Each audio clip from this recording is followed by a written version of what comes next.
Bose has been the brand to beat when it comes to noise canceling headphones for quite some time, and rightfully so, but recently they've started to see some legitimate competition. Now, here's their response.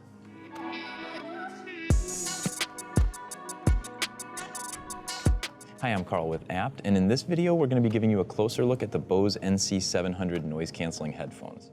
They aren't the replacement for the super popular QC35s, but a step above them. They incorporate a lot of the same features as the 35s, but Bose changed the style and added some tricks, some you might recognize from other brands, that make these stand out as the premium model in their headphone lineup. Starting with the design. I've watched several videos on the 700s, and this seems to be one of the most talked about aspects, and not everyone seems to like it. I personally do. You've got this well-cushioned headband that tapers down into two circular stalks that attach to the ear cups, which move smoothly up and down and hold their position well.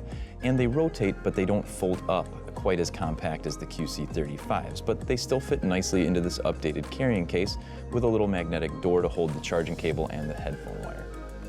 The headband's got this soft touch material underneath with a little padding inside. It feels like they probably had a little more room for more cushioning in there, but don't get me wrong, it's still comfortable. Plus, the headphone itself feels really durable.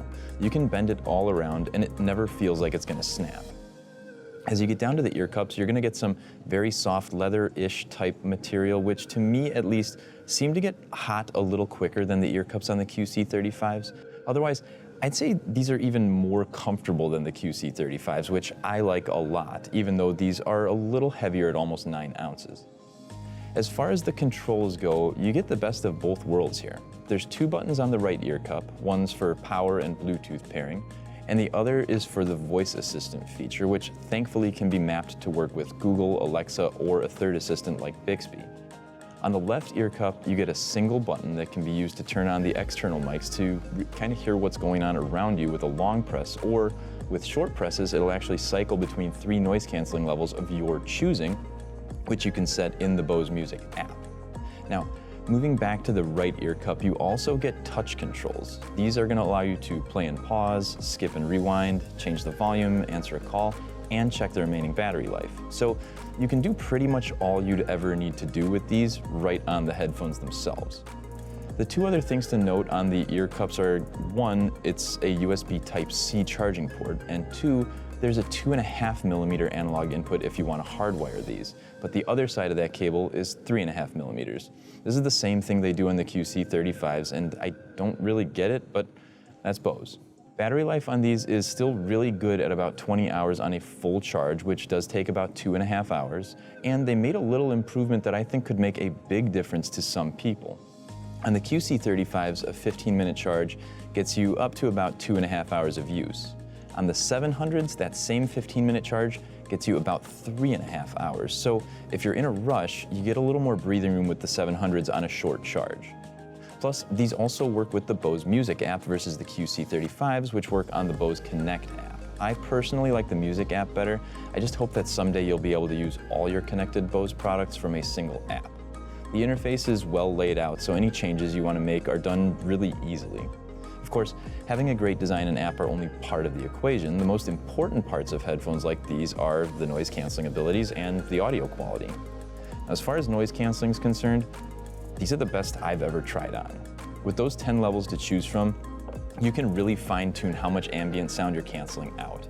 And even at the highest level, there's almost no feeling of pressure on your ears like you can sometimes get with this type of headphone. And audio was terrific too. I thought I knew what I was gonna get from these because I already own the QC35s myself, and I've listened to most of Bose's other headphones in their lineup, and there just haven't been any dramatic changes.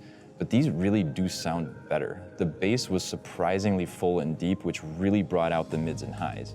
Bose is typically known for just kind of hanging out in the middle, but these really sounded dynamic. Call quality was exceptional as well.